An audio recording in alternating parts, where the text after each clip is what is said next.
saying that these are also imperfect revolutions. No, and I agree with Bill. Whenever the U.S. worse. goes in and tries to impose our vision of democracy in that region, we fail. We No. took Mossadegh out in Iran, and we ended up with the Shah, and then we ended up with But that's not our fault. It's not our fault what came out. We didn't go into Egypt.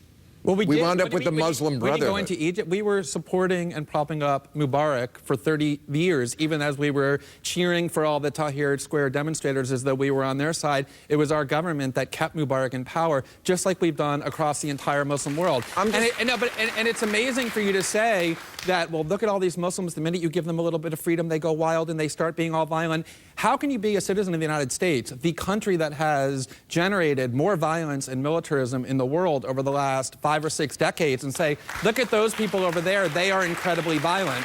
We play a significant role in what has been happening in the Middle East because we've been interfering and dominating that region in order to have access to the oil. I wasn't talking about violence. I was talking about theocracy.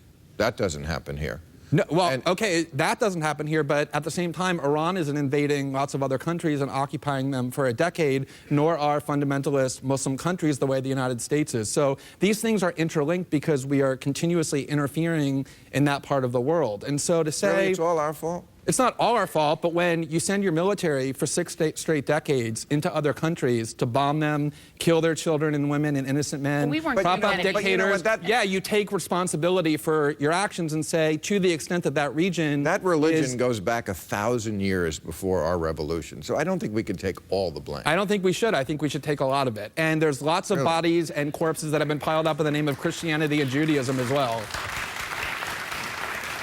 Not recently.